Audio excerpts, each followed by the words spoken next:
My old man got me into gaming back when I was a toddler. Things have changed in the 30-odd years since then, and I'm not just talking about the graphics. You see, my old man's changed a bit since then. Yep, he died. Back in the fall of 2023, his lifestyle caught up to him, and unfortunately, I lost my last living parent. Well, one of the ones that raised me anyway. Things are complicated. See, he was a trans man, and this channel is dedicated towards covering all the games that he didn't get to before he made the ultimate gamer move and died. In addition, I'll be playing games that came out after he died, since that is also technically covered by games he didn't get to play, because he was dead. With my list of games to cover already including over 100 titles, I was like, man, what should I start with? And I decided Octopath Traveler. Oh, and just so you know, I am going to spoil basically everything about this game, so, be ready for that. I grew up on the SNES and the PlayStation 1. Nintendo 64 as well, but that's not exactly swimming in RPGs. On the SNES, we got games like Chrono Trigger, some of the Final Fantasies, Secret of Mana, and Earthbound. On the PlayStation, we got stuff like the Final Fantasy VII, which I will be covering the remake on the channel eventually, The Legend of Dragoon, and the Breath of Fire games. Though, this isn't to say that we only played role-playing games back then. It's just that the topic of today is role-playing games, specifically JRPGs. Octopath Traveler is a game that got put out by Square Enix. You might recognize the name of that company if you're like me and grew up reading Kingdom Hearts yaoi fanfiction. For very heterosexual reasons, of course. Otherwise, you might know them for their Final Fantasy games, of which there are more than you can shake your dick at. Dragon Quest was also by them, and a bunch of others as well. It actually predates Final Fantasy by a year. They also put out, the Mana series and Chrono games too. Which is to say, if you like JRPGs, chances are you've played something made by those guys. So with that sort of pedigree under their belts, did they make another genre-defining hit that made gamers preen themselves? In my case, kinda, but I can see where they did a whole lot of good. With that, I will be going into the individual stories of the titular Octopath Travelers. Octo means 8, which means I have to cover 8 individual protagonist stories in this video. What a game to start with, huh? Octopath Traveler gives you 8 protagonists to choose from right out of the gate, each with their own story, style, and baggage. You pick your favorite, and then slowly gather the rest like assembling a team of emotionally traumatized Pokemon. You've got Ophilia, the cleric. The love and compassion she shares with others was beautiful to behold, though she was only able to embrace them after dealing with the loss that no child should ever have to bear. For those that prefer dishing out damage with their magic, we have the scholar, Cyrus. His thirst for knowledge and the desire to share it amongst his students is only matched by their own thirst for him.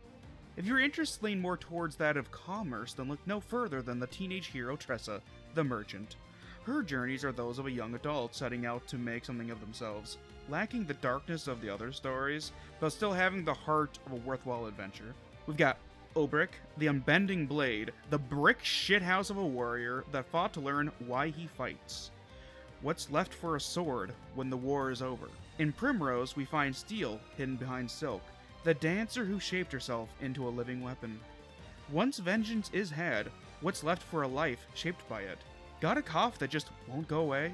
Hit up Alfyn, the apothecary, that repays the kindness of a man through his skills with tonics and salves. Along the way, you might get answers regarding the ethics of the profession. Does your ticket only pay for the edge?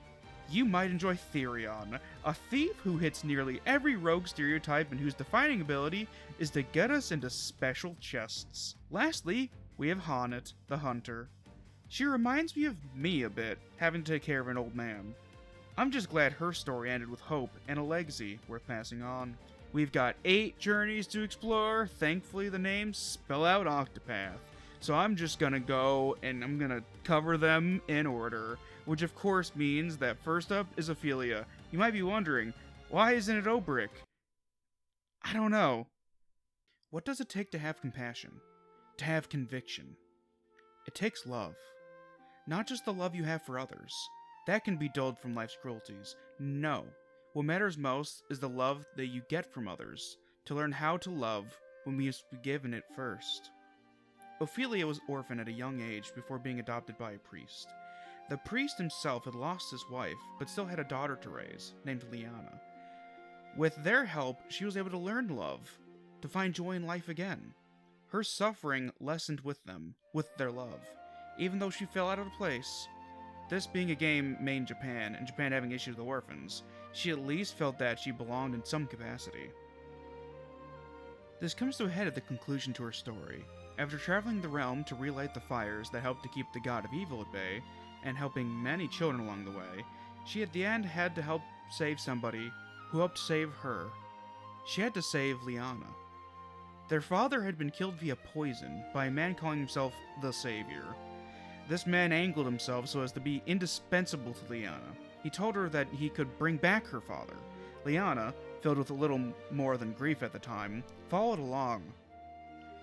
She helped him in an attempt to loosen the wards against the god of evil, but Ophilia went there that day to not just save the realm from the influences of some deity stuck in house arrest. She went there to save her sister. The grieving process is different for all of us. My old man was the last of my parents. He died when I was 29.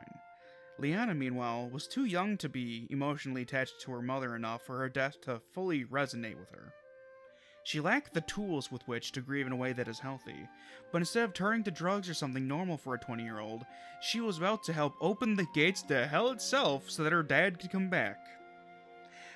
Ophilia, the sister of both the cloth and by bond, sought to use their father's wisdom to once again guide Liana back to the light. Her path action has always been to guide others, and in this moment, she guides her sister once again, but this time, it's on a more emotional level. The poor birdie. It's cold. Can't it fly anymore? Maybe it's just too cold. We should warm it by the fire. But it's not moving. At all. Do you think the birdie died? Poor birdie. What should we do, Anna?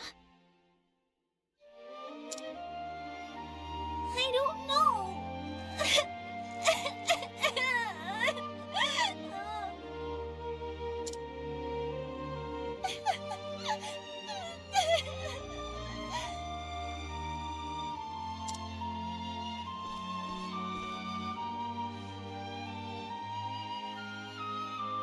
Whatever is the matter, my girls?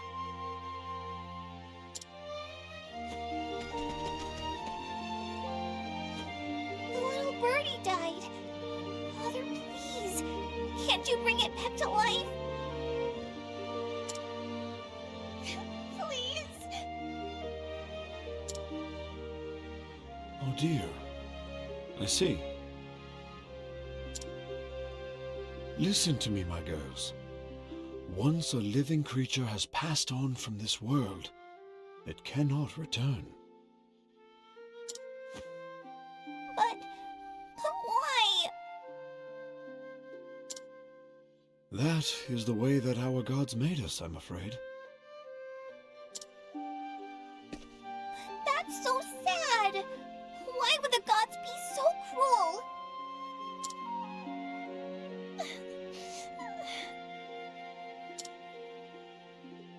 It is sad, Liana. This is true. But in return, the gods gave us a gift. They gave us the joy of life. The joy of life?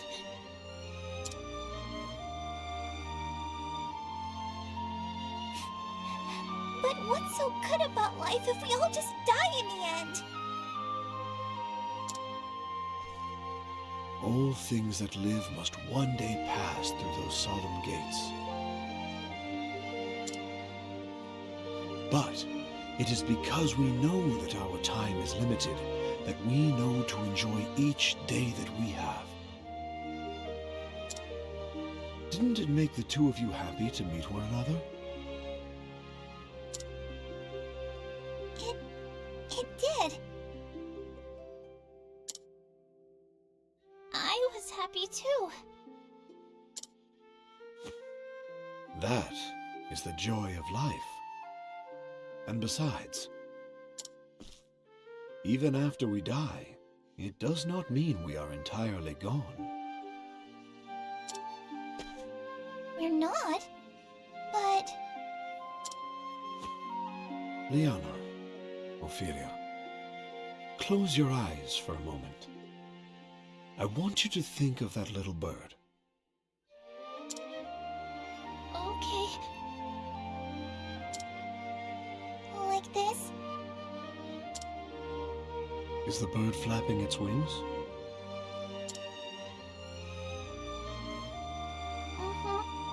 It's flying. That's because the bird lives on in your heart. Does it really? But it's not really. You are both smart girls. Someday you will even understand the mysteries of death. Time softens the sharp edges of grief, and those you have lost live on in your heart, so long as you do not forget them. Someday, I too will pass through those gates. It is inevitable.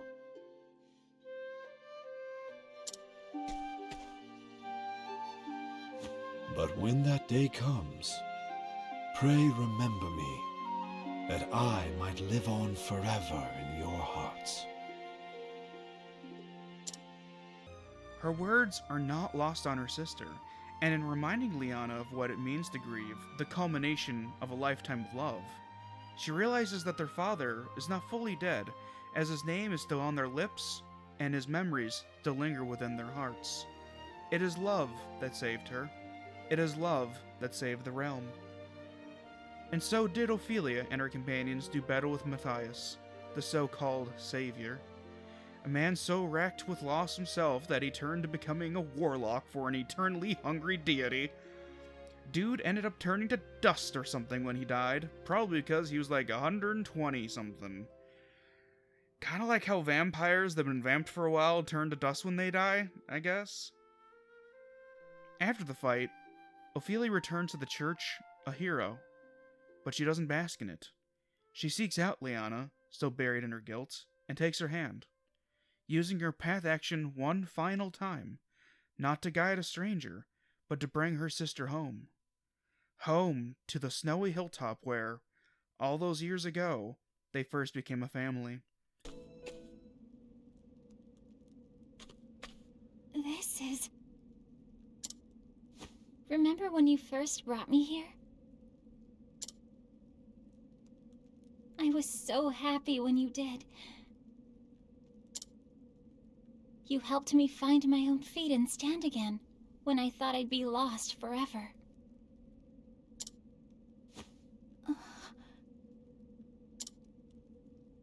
Out of all the things you tried to tell me, to reach me in my despair, there was one thing you said. It was what truly saved me. Do you remember, Liana?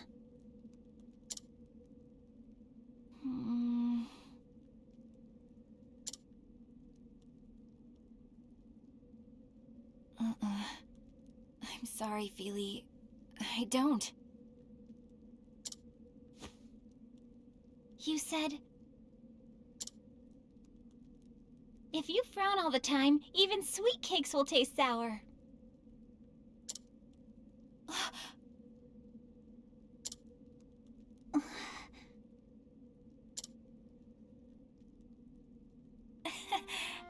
Did I really say that? Finally, a smile! What? Liana, this time, it's my turn to save you. Really? Father lives on in your heart. Can you hear what he's saying to you now? He's telling you not to give up on the joy of life. You're right, Feely. He is, isn't he?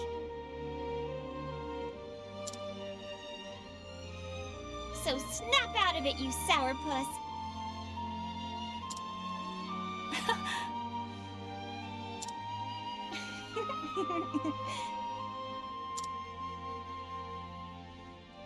Oh, Ophilia.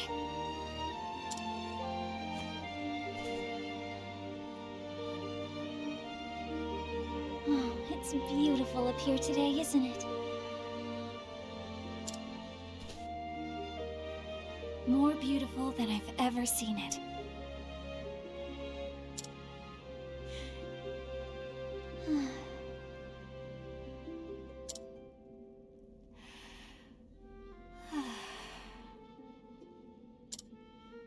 Ophilia?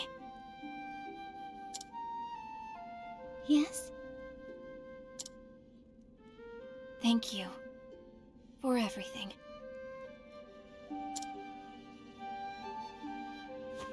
It is my pleasure to serve, Sister Liana.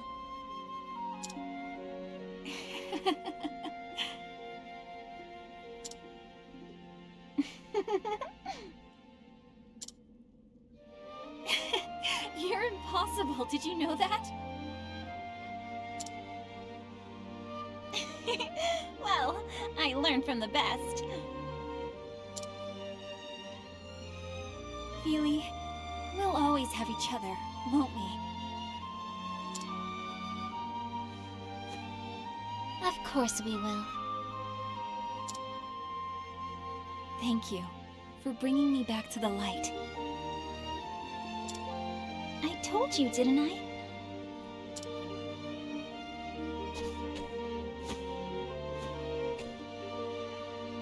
I did learn from the best.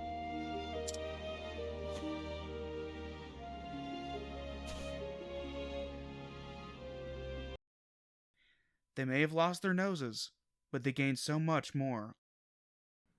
What does it mean to teach, to learn? Even the most studious of us can expand our horizons in both regards. In Cyrus, we see an educator that lives for both. His dedication towards his profession is so great that he was willing to overlook one of his students, a noblewoman that was a distant cousin of the princess, falsifying a rumor that Cyrus was having an affair with said young princess. Which, well, not a great look. It could have gotten Cyrus killed, since it was in fact a very big uh-oh to sleep with the daughter of the king, let alone the ethical concerns for a teacher to bed their student.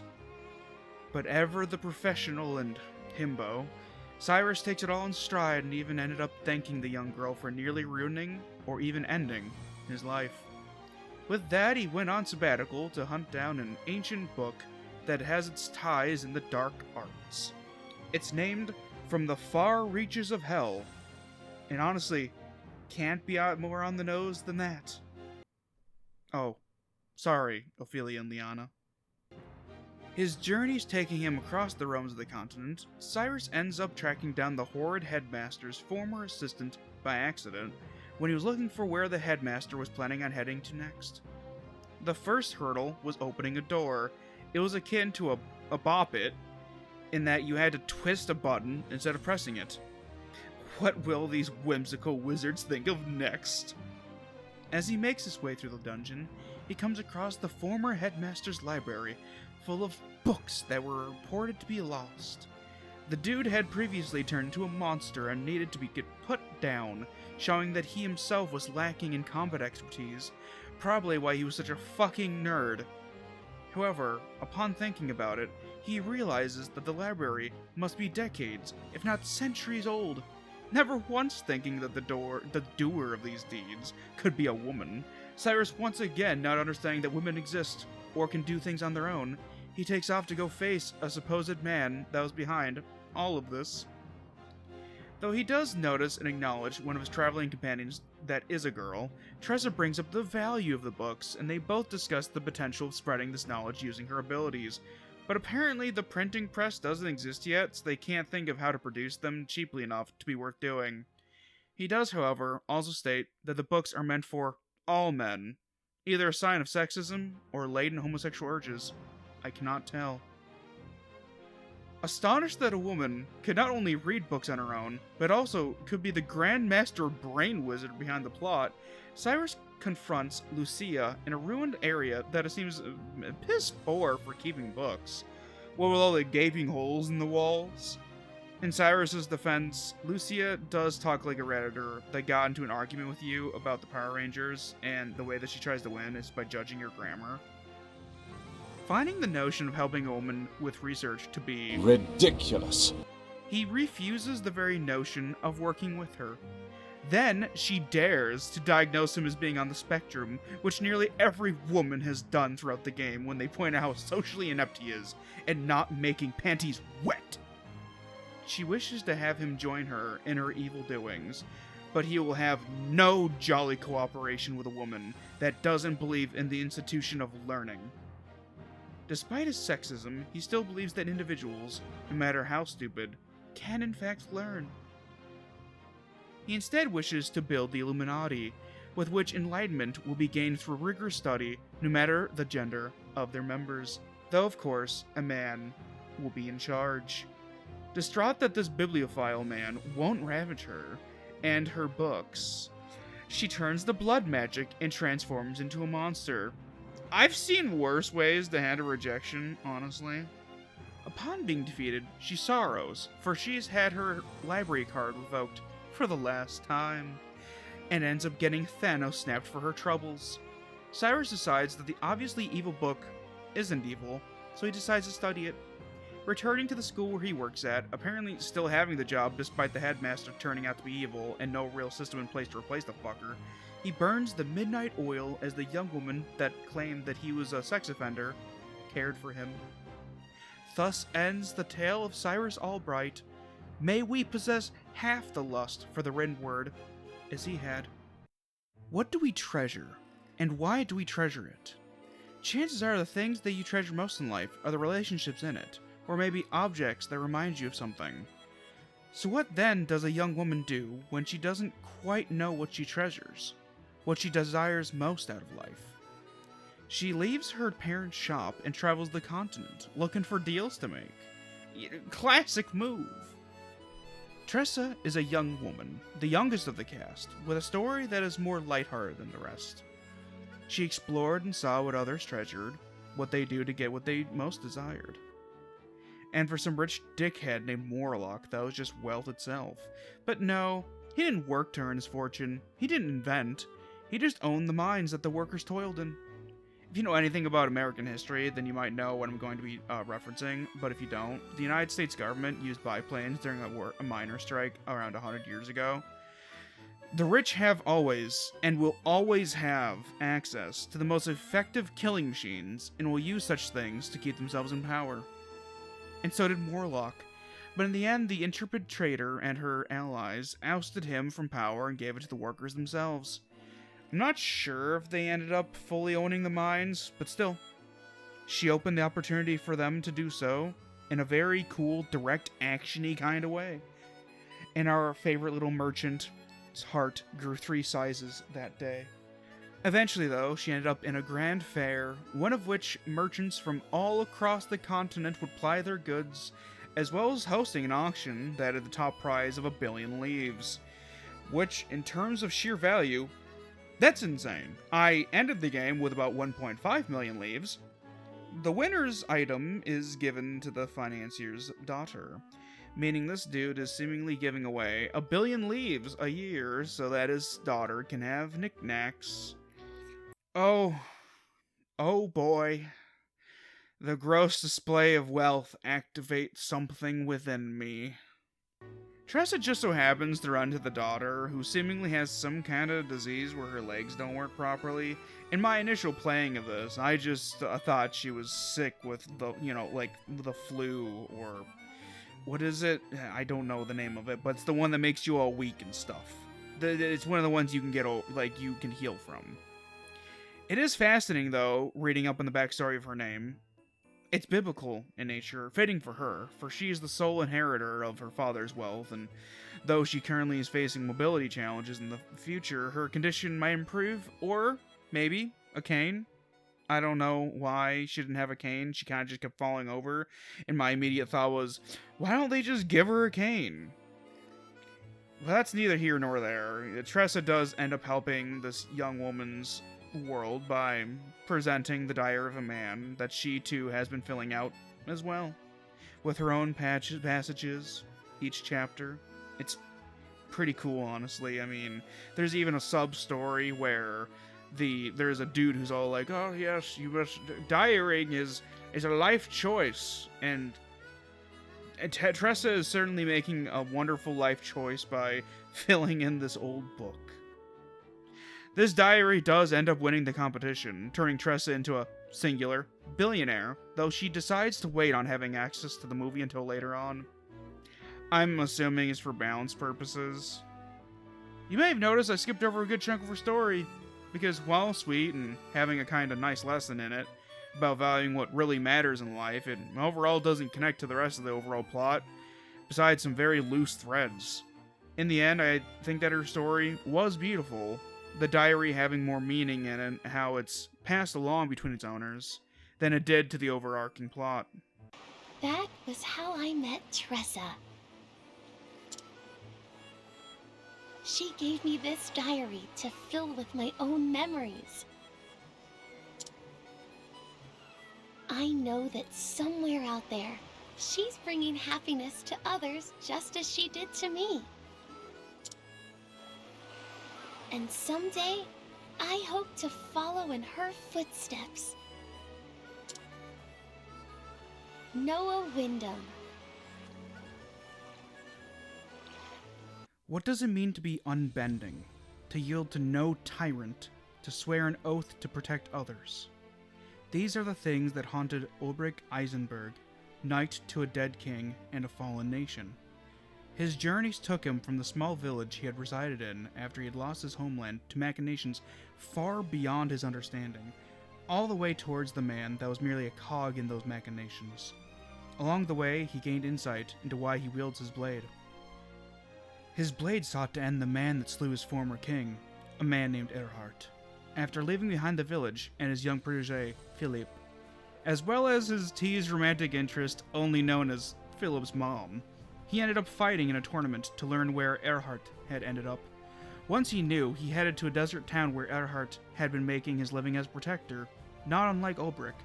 After dueling the man and realizing that he needs more than just revenge, he set out yet again to find the man that put Erhardt up to the deed of killing a kingdom. Parting ways with Erhardt, leaving him to his redemptive role as protector of the Oases, Olberic ended up finding Erhardt's former employer, Werner, and become a petty lord, a tyrant laying claim to a town and slowly bleeding it dry.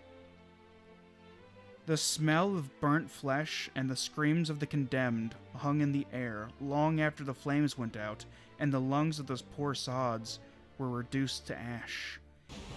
Is this my fate again? Must I stand by and watch helplessly?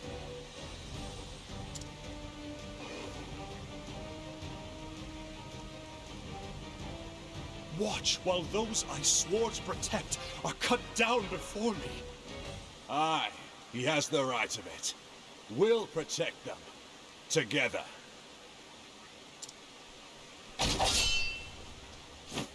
Erhardt! What are you doing here?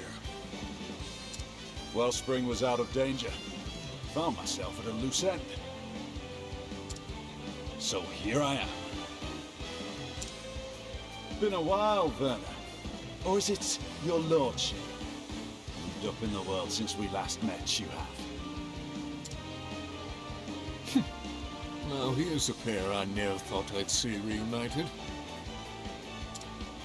A few moons ago, I'd have been as surprised as you are, Werner. But here we are, nonetheless. Two swords, standing as one. For friendship, and for those we would protect, the twin blades of Hornburg will fight together once more. Right, Olberic, you with me? Shoulder to shoulder, old friend. That is why I wield this blade. Have at you! To Olberic, a man in the middle of an existential crisis, this helped spur him to action beyond what revenge he could have yearned for. His blade was to be used to fight for these people, to be unblending in the face of the horrors of war, the horrors of greed. For Inverner was a darkness, a festering hole where a human soul should be, but from which no love or kindness could be found. The men met as warriors, and from it emerged a resolute guardian of the people. When I found my answer, when I realized the cause I truly fought for, faces came unbidden to my mind. To all who need me, this oath I offer. Whenever my strength is needed, I shall come to where you are, and I shall wield my sword to protect you. After his part in removing Werner from power, he returned to that small village where Philip and Philip's mom had been waiting for his return. And yes, she still wasn't named by the end of the story. What are we to do when we no longer need to dance in the dark? When the darkest reaches of humanity are no longer where we must tread? Our feet carry us forward even when our hearts and minds are lost, the dance never ending. Primrose is a woman that had sunk into the darkness of those that took her father from her when she was but a tween-age girl. Her job abilities being mostly buffs, but also being able to lash out with dark energies to cause damage. I've interpreted this as a manifestation of the darkness she's dealt with, the lust, greed, or hate in people's hearts that she's been able to weaponize. Not dissimilar to how a cleric might harness love, compassion, or the bonds of comrades to cast spells that utilize light. Two sides of the same coin, and in this game, explorations of light and dark femininity.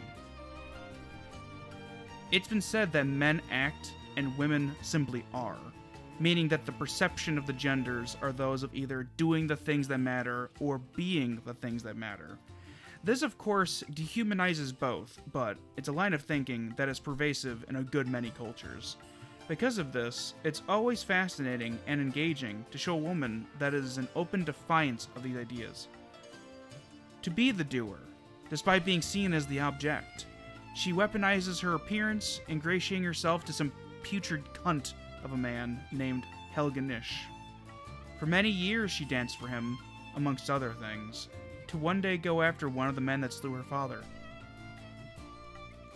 The conditions that she and the other women under his care were little more than that of slavery, injury and death to those that would displease him.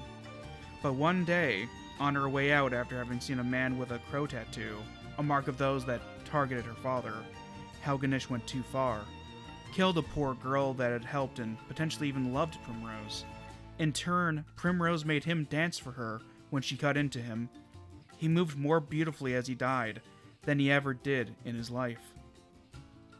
Her journey would see her taking out the crows one by one until being faced with their leader, all the while being torn between her familial duty of vengeance and the personal desire to do literally anything else than being a killer draped in the venom of hatred. Not that her targets were good by any consideration, but the personal nature of her enmity, the singular focus that she has. It's not healthy for her, and inside, she does know this. To feel hollow save for anger and hate, not knowing who you are rather than what you've become. In a way, she's traded the idea of a woman as a sex object, and traded it for the more masculine-coded status of it as an object of violence. This leader, Simeon, was once her crush as a tween. Mind you, the dude was a whole-ass adult when she was crushing on him, so their relationship had, bad vibes to start with. From what I've seen and read, this man ends up being a bit different depending on which language he's fought against in. His battles, and indeed his base of operations, is an old fort that was converted into a theater. He's had the entire town under his thumb, all of them playing roles for his sadistic glee. Primrose. Will you dance for me once more? I wish to burn the sight of you into my memories, that it shall never fade. Yes, Father.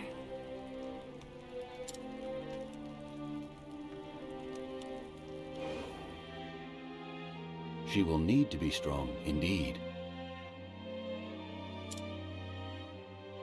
For the future of our house will one day rest upon her shoulders.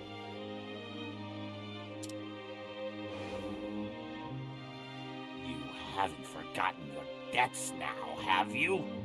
You haven't forgotten who owns you?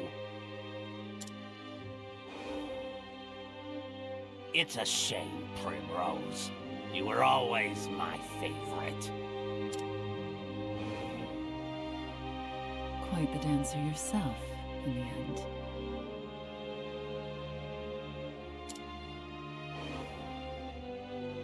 And I know that, deep down, you have a good heart.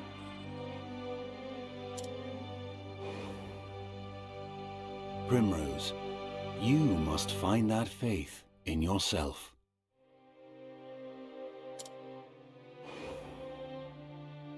I will send you to your father's side. Now two remain.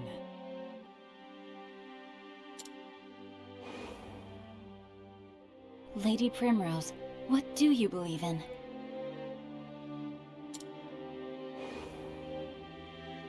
She will be strong.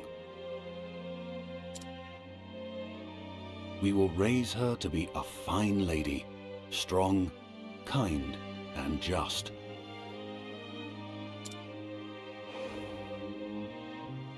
Yes. It reminds me of the fire in your father's eyes when he faced his end. This man should not live a moment longer.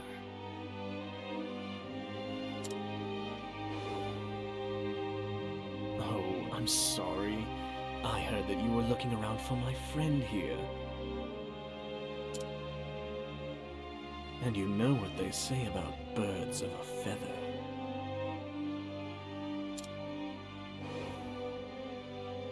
Oh, the tragedy!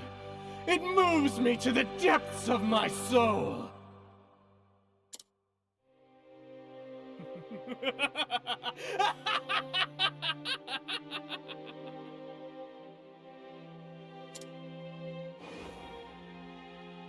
But someday you must find a cause of your own. A cause that will bring you happiness. I will always love you, Primrose.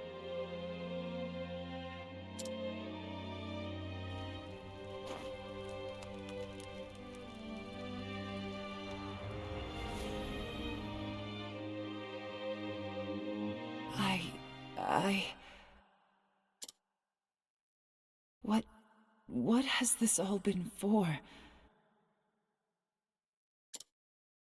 But no, Father would understand. And this will be the end of it. When I plunge this dagger into your breast, it will all be over. I will finish this. But the differences in how he ends up, they're fascinating. In the English, which I played, he was a mad artist to the end, seeing Primrose's suffering as delicious. But in the Japanese, he ends up wanting her to kill him after realizing just how badly he has affected her. Death and redemption, still poetic, but less sick in a way. Father. Can I tell you something, Father? Something I've never told anyone before. The truth is, I hated it.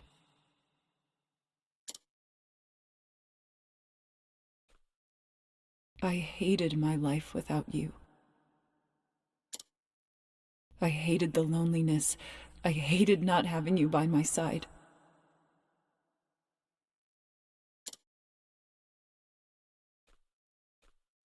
But it's almost over now. Please, Father. Forgive me.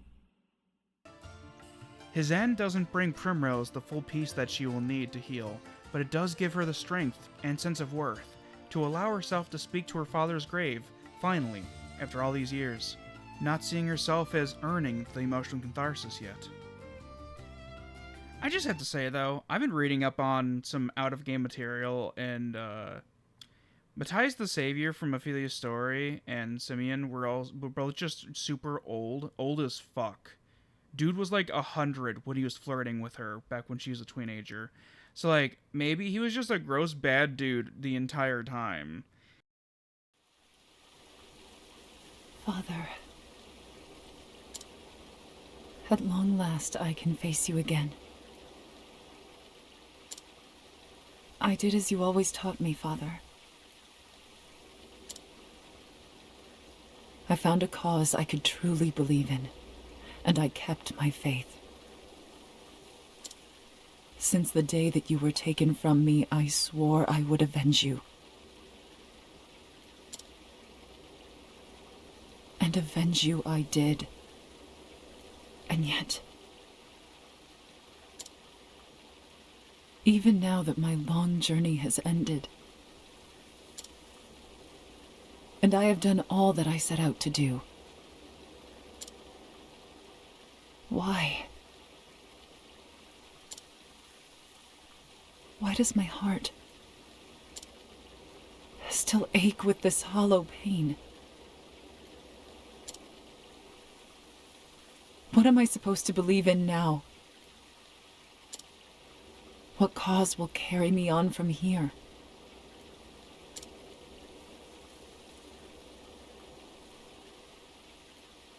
But this is something I must find for myself. And until I do,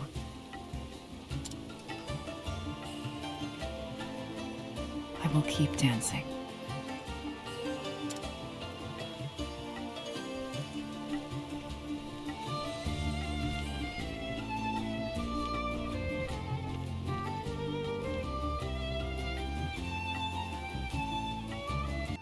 Perhaps in time she will find what we all seek in life: meaning, love.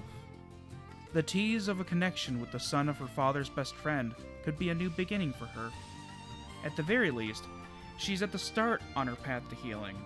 I like to think that between that son and her 7 traveling companions, she can find many reasons to keep living.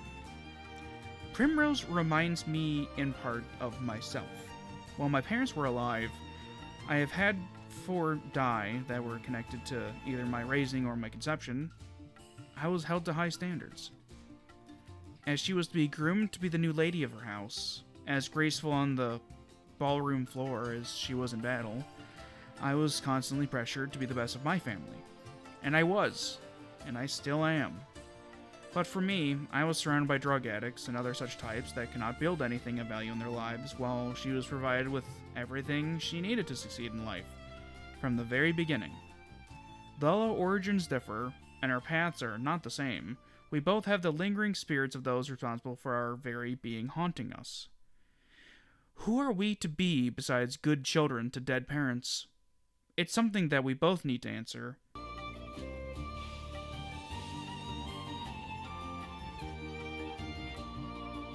What does it take to heal, rather than to hurt? In Alfyn, we find a young man who seeks to be an apothecary equal to the man that saved him as a child.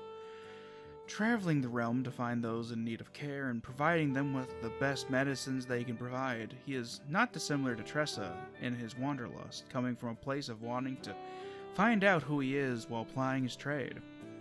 He is also similar to Ophilia in that they can both heal, though he's better at targeting a specific individual rather than the entire party. His journey began in the town of Clearbrook, where he and his childhood friend, Zeph, act as the town's medicine men.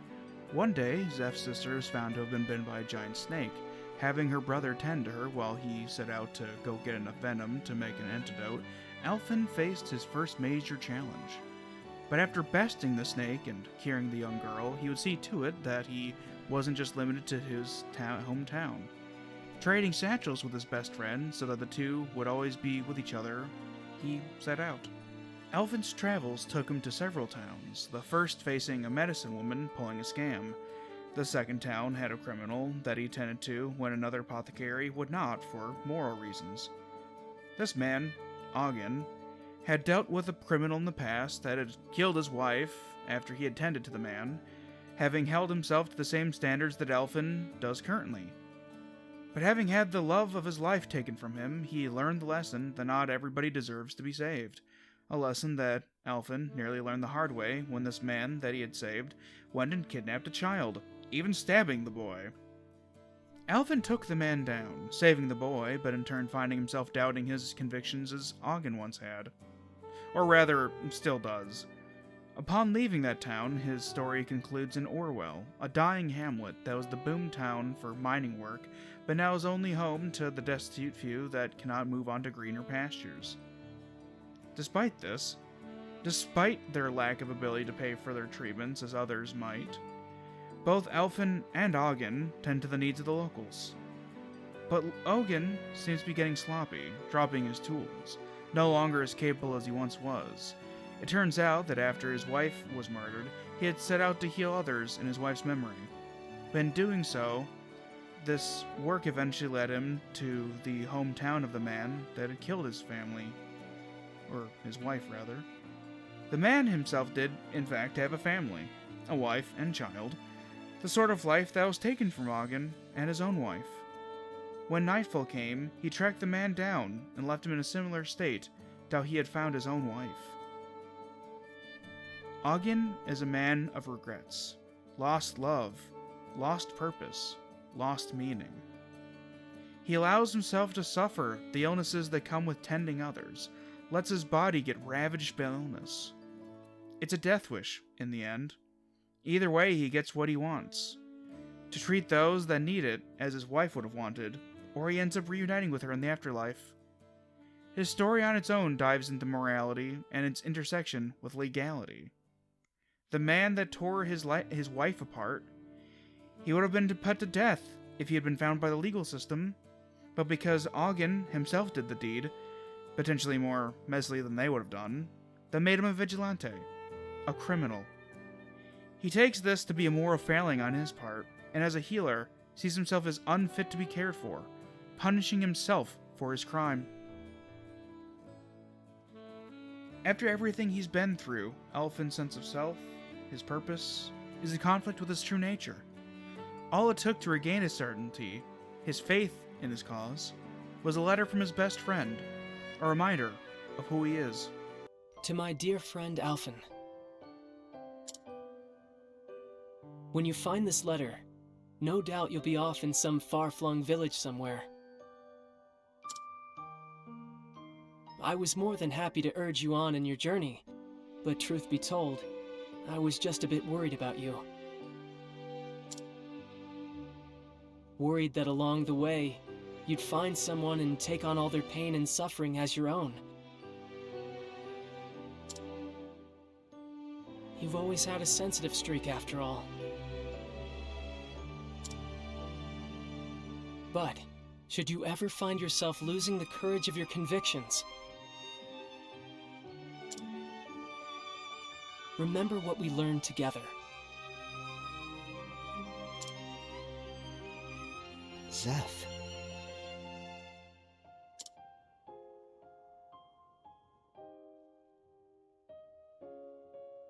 Zeph, you're back! That I am, Nina.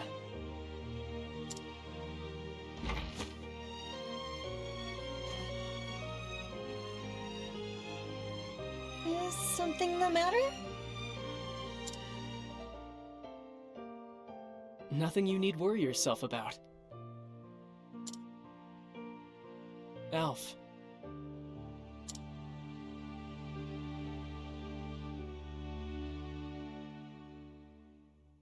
I've always admired your selflessness. In helping others, you think nothing of yourself. In that sense, you're the best apothecary and the best friend anyone could ask for. You have nothing to worry about, nothing to fear. So go out there, Alf, and do what you feel is right. With your heart at ease and your head held high.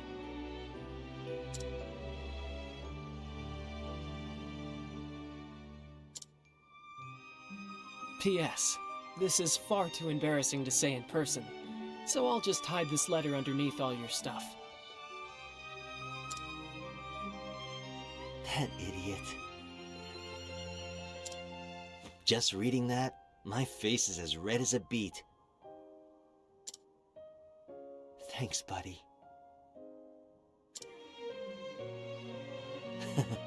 I really got myself worked up over nothing, didn't I?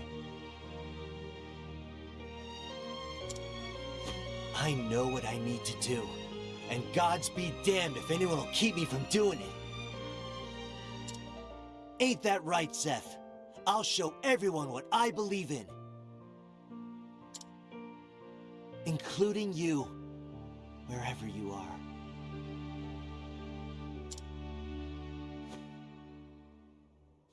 And you too, Ogun. Just you wait.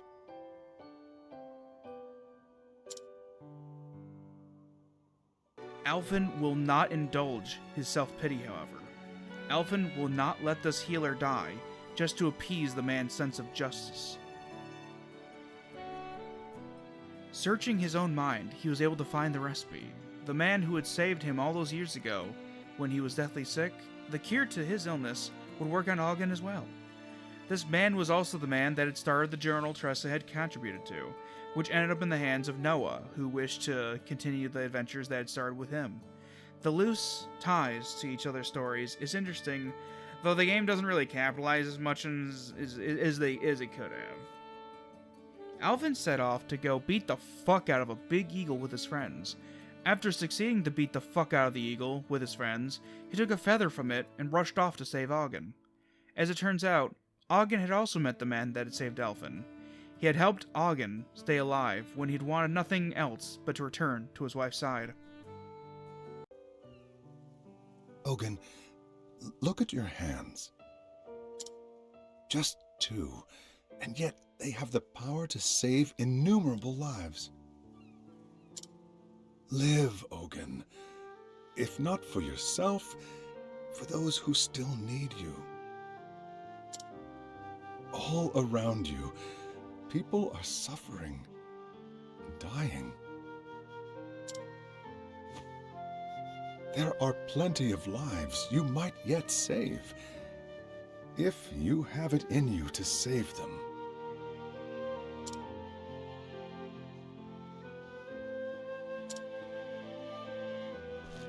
Why are you helping me? What's that?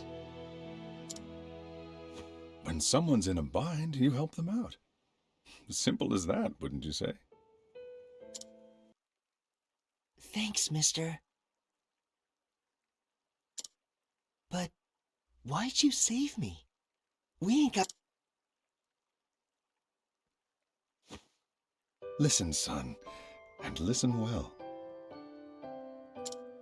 I saw someone in a bind, and I helped him out. Simple as that.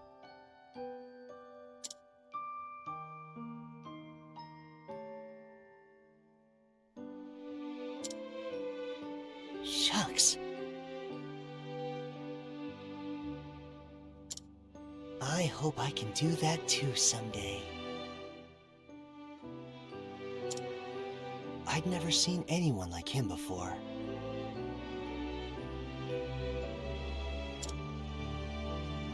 His words, the miraculous potions he made.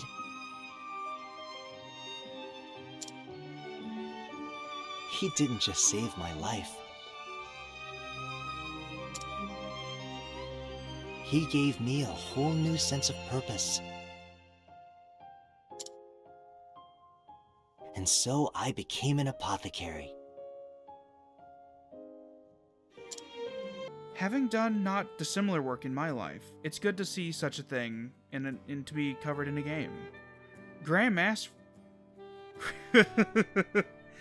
not Graham Ashford, Graham Crossford, is the sort of person we should all strive to be. Lending a hand to those that are suffering to help them. In turn, they may go on to help others. In his memory, Alfyn built a grave at the cliffside. Ogden, and he part, ways after affirming what it means to do what they do. So what does it mean to heal, rather than to hurt? For Alfyn, it took remembering the kindness he received and choosing to pass it on, no matter the scars. At the end, I thought that Alfyn's love interest would turn out to be his best friend Zeph, but unfortunately it seems that Zeph is a filthy heterosexual. He ends up with the librarian from Cyrus' story, the two of them adoring the other's love for the written word. Does this imply that if Alfyn were a bit more of a nerd, that he'd have ended up with his best friend? Maybe, but we will never know. Maybe he'll end up with the mom of the two girls he helped in the second chapter, Marlene, who was lucky enough to be given a name. You know, unlike Philip's mom.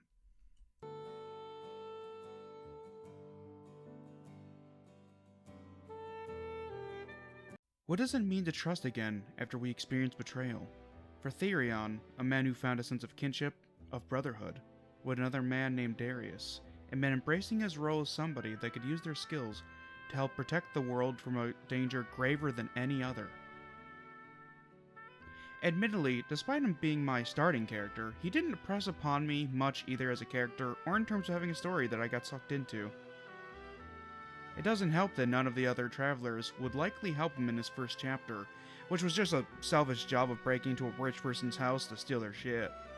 While based, it did nothing that could be considered good by the standards that the other characters would engage in, nor did it further their goals.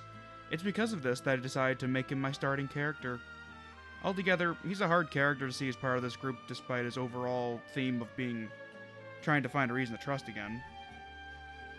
And no, the rich, sheltered woman potentially slowly falling for him as he fell for her as well was not that believable. Even if it's just a close friendship, I don't really see the reason for them to be bonding at all, really. She's of the ruling class in a city where the average person lives in squalor, with a side quest even being about trying to stop the workers from rising up against their masters. Altogether, I struggled to care about basically any of the characters involved. Even his side characters outside of the young lady Ravis didn't stir anything in me. Her butler Heathcote was sort of interesting as a potential path that Therion could take, but that's essentially just the role of a caged beast being used as an attack animal. Now those Dragon Balls or whatever it was that they had to be collected back, sure, they're important I guess. But they didn't end up mattering at all by the end I think. I got to the secret final boss, and while I couldn't beat him in his RNG bullshit, it's shown/said that it was the bloodline of Graham Crossford that opened up that gate, not the Dragon Balls. So in the end, even his entire story is functionally unimportant to the overarching plot.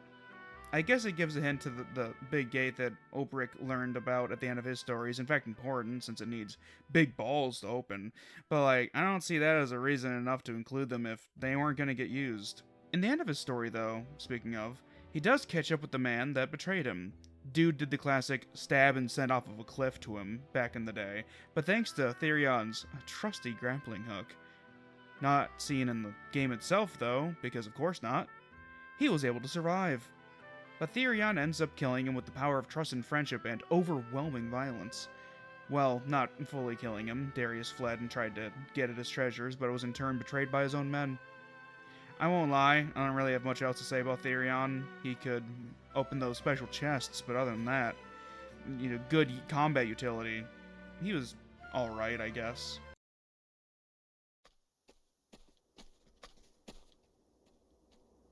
Mr. Therion? Can't you just let me walk away in silence for once? Or is there something else you need me to do? No, of course not. She simply came to see you off. You don't need to do that. I understand, but I just had to this time. You left before I could properly thank you.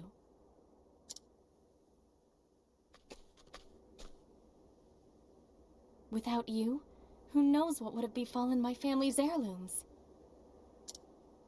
But you risked your life to see them restored, and for that, you have my eternal gratitude. I don't need thanks. Like I said, I was just fulfilling my half of a deal. Even still, the fact that you helped me is undeniable. If you insist. Where will you go? Wherever my feet take me. So it's a wanderer's life for you, then? More or less. I wish you a safe journey, Mr. Therion.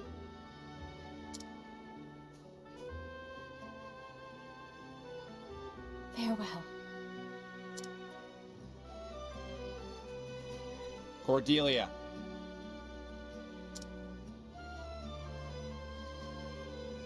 Thank you.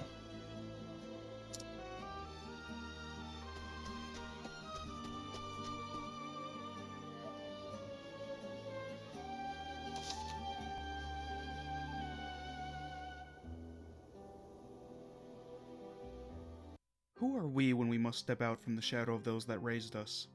Hanet, Huntress of the Swarki, was raised by Zonta after her parents' passing. In him, she found more than just a father. She found a mentor, a man worth learning the lessons of hunting and cohabitation with nature despite his eccentricities. Zonta was skilled with the wilds, yes, but in civilization he found himself out of his element. And humans doth he find a quarry that he cannot hunt so skillfully as if he were to be facing a beast. But are humans also not beasts at heart?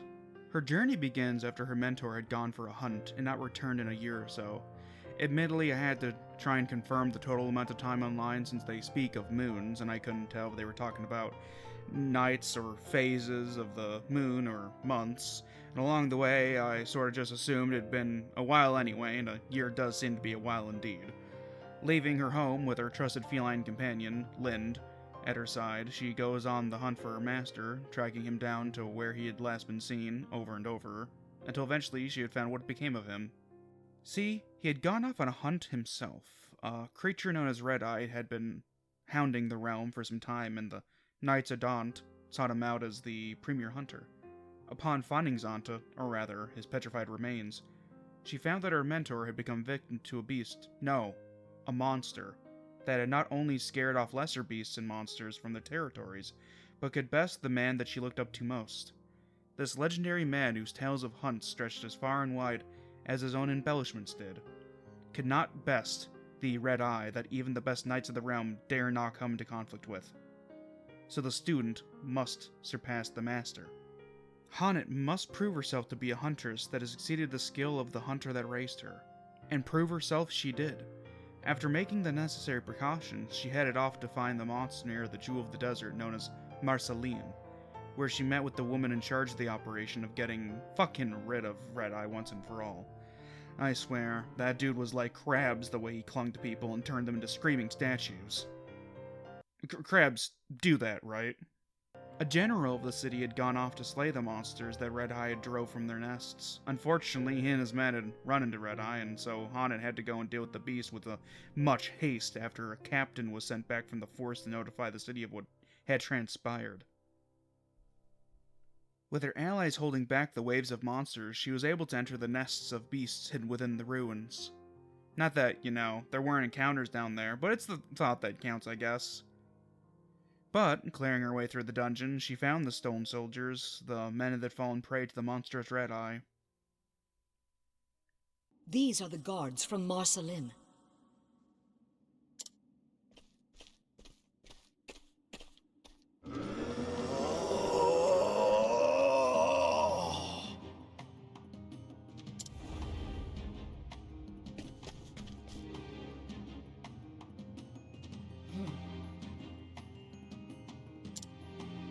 I do not understand. This creature's heart, I cannot read it. I can sense the feelings of every beast, every monster, But from this one, nothing.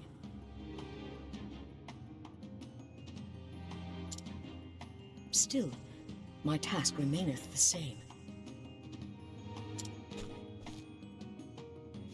Thou hast taken people from us, and we shall have them back.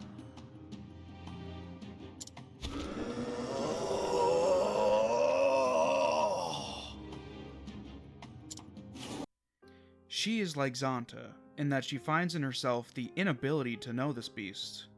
There is good reason for this, for this was no mere beast. I saw someone in a bind, and I helped him out. Simple as that. And this is no mere extermination. This is a mercy killing of a good man turned into a monster. Graham deserved to find peace. I would find later that he had rejected the machinations of the secret final boss's daughter. He had prevented the awakening of the dreaded god for the time being. But he lost himself over time until all that remained was Red Eye. Upon his awaited death, Honnet returns to a hero's welcome by the king and his people.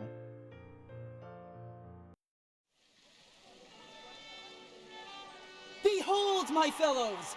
Honnet the Huntress, Slayer of Red Eye, has returned!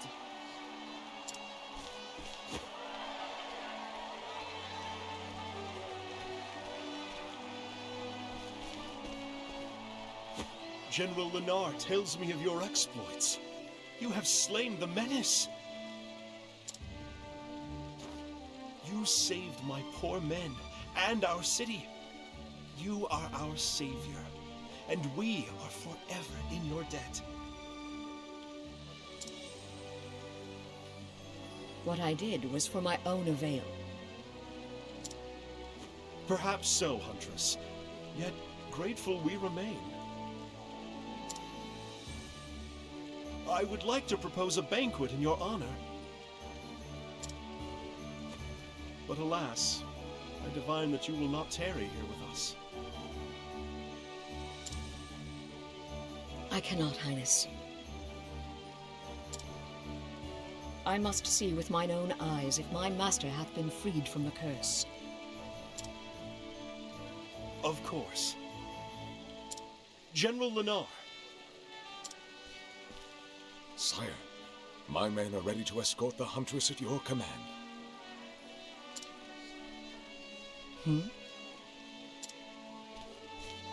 I informed King Kalim of your circumstances. He ordered preparations be made in advance. You fought the Red Eye to bring your master to life. My soldiers recovered the instant it was slain. Pray, go to his side at once. Thank you, Your Highness. Think nothing of it, but perhaps when your quest is done, you would grace us with your presence once more. And then you may throw the banquet you deserve. You honor me. I hope that day shall come soon.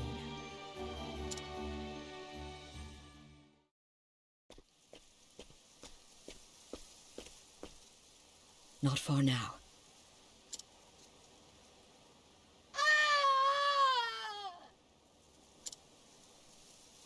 God's mercy! What is that fiend? Come, Linda, with me.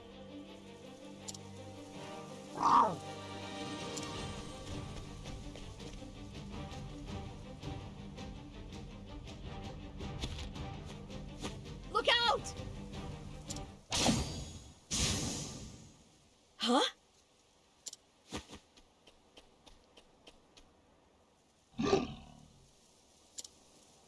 Hagen, if thou art here, then...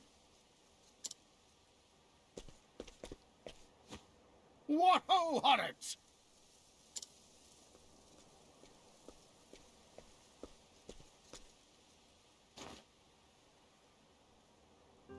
Don't tellin' me thou'st grown again! Not in height, master. But if thou speakest of experience, then yes. Ah, that must be it. Hope I didn't cause thee too much trouble. Some, Master.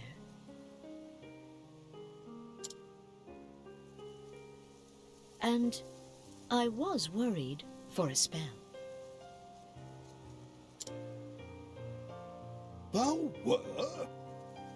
Then I guess I owe thee an apology. Thou certainly dost. Stay, my dear. That was thy cue to say not at all. And not just to me, to Natalia, Susanna, and Eliza as well. You had us all worried.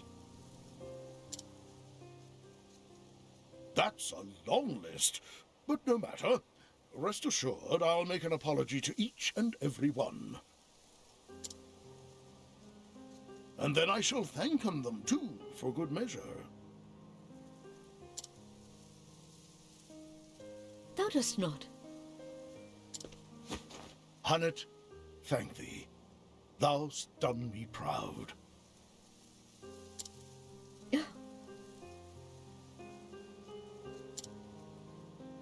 Blushing, art we?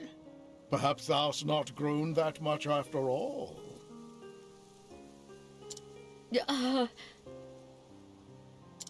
And thou clearly hast learnest nothing from this misadventure.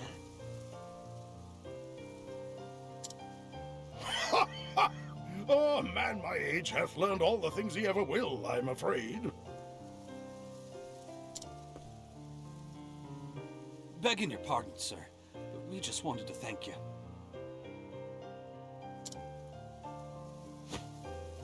Oh, quite. Think nothing of it. Art thou hurt?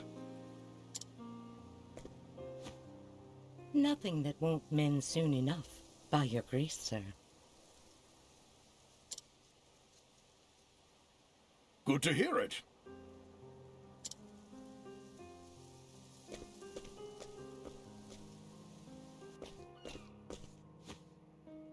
So, where were we? Ah, yes. Thou were about to tell me of thine adventures.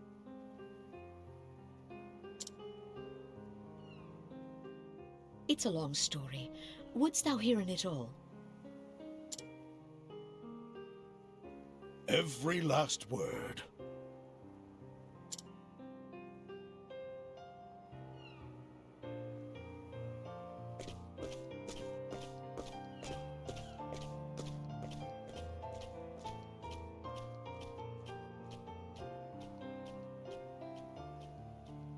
The journey I had taken was but a short episode in my life. But I would come in to tell him the tale of it many times in the years to come in. For the first time as a hunter, I found a story that was mine alone. It was my first story, but not my last. But those are tales for another day. And so I end my story here. Thou canst always come to our village to hear in it again. Though I warn you, it may not be the same with every telling.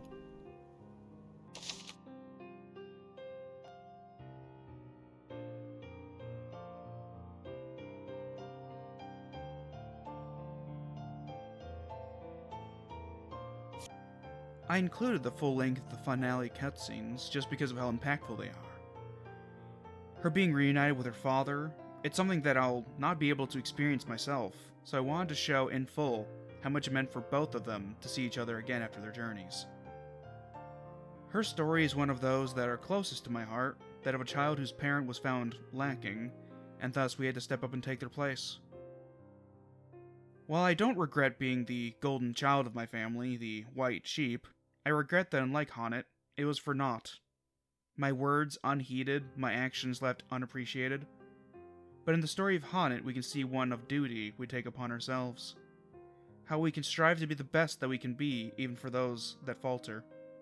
An element to her story that I don't think is touched on much by others is its honestly overt yet softened ideal of what a strong woman is. It's a feminist story at its heart, not dissimilar to Milan. I find that a lot of stories like this focus more on the strong part of a strong woman, and while she is indeed a huntress par excellence, it is not in her ability to kill that is where her true strength lies. It is in her ability to understand and fulfill her oath. She is strong of character, something that we should all aspire to be. Hanif Swarki is the daughter that any parent would want and wish to have raised. Octopath Traveler, to me, was sitting on the carpet with a SNES controller in hand as my old man sits next to me again. It made me cry.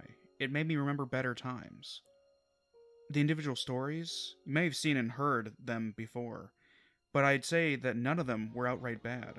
But overall, they bring back this sense of childhood that few other games can. A sense of joy for gaming. I haven't been able to finish many games in the last decade. Since around 2015, I stopped having the energy to do so. Couldn't finish The Witcher 3, nor could I finish Fallout 4. Between then and now, it's basically just been the Yakuza series and a few other games. Now, I technically didn't beat all of Octopath Traveler, but with the final secret boss being as dick-rippingly hard as it was, and me not feeling that I give enough of a shit to grind or get lucky enough to beat it, I don't feel too bad about not having done so. What I got out of it was enough for me. I hear that the second game is even better, so there's not a solid bone in my body that feels compelled to fully finish this game at the moment. I'll keep my save around, might beat the final boss one day for the sake of it, but for now, my time with Octopath Traveler is finished. Each story had something for us to learn, for the most part. I won't restate each one, but there's so much heart, so much care within these stories, that I died in the idea that they can be topped by the second game stories. That will likely be done next year. I'm a broke bitch and can't afford to buy games willy-nilly at the moment. Plus I have several other games to play in the meantime. I want to talk about how my old man might think of this game, but with a lot of things concerning him, it's not easy. I think he would have liked it, in the end. I think he would have printed out a guide from GameFAQs and followed it as he played, or since he had a smartphone, he might have just followed along with that. It didn't require quick timing, it didn't really test you outside of the optional bosses and the like.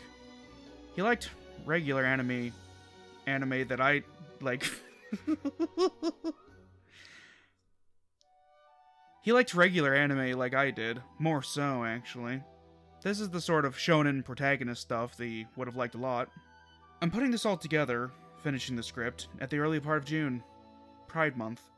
He was a trans man, and in his memory, I wish to raise awareness. Make it known that this channel is a memoriam for a man that was born to the wrong body, as he would say. He was my father. He raised me. He died with my initials tattooed on his neck. There's nothing anybody can say or do that would revoke his status away from me. I may have been disowned by his parents because of a dispute over his remains, but here I remain to speak for the man that was there in a way that no other person was, including my birth giver, nor the person that knocked her up. I am Raven the Red, ordained reverend and saver of lives. Over 100 people walk this earth still because of me, because of my old man. I have over 100 more games to cover, so, without further ado, there's a bit of a closing scene to this video that I have planned.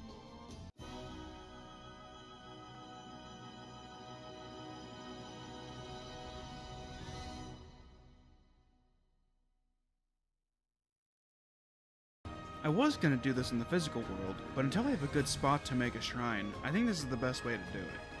I was just going to put Therion since he was my starting character, but I'd feel bad about having only him. The other stories mattered too. Plus with this being a digital collage of sorts, reminding me of having a website back in the day, I can make it pretty big over time. I'd like to thank you for watching, as well as my current patrons over on Patreon. There's only 2 at the moment, but their support still means a lot to me. Their names are Connor and Misty. I thank both of them for helping enable me to pay my phone bill this month, as well as for next month as well. If you'd like to support me there should be a Patreon account name in the description, plus a link on my account page itself here. My next big video will be on A Year of Springs. That one should be out before the end of the month. The game is thankfully not over 80 hours long. See you next time, and until then, stay safe, stay alive, and remember that trans rights are human rights.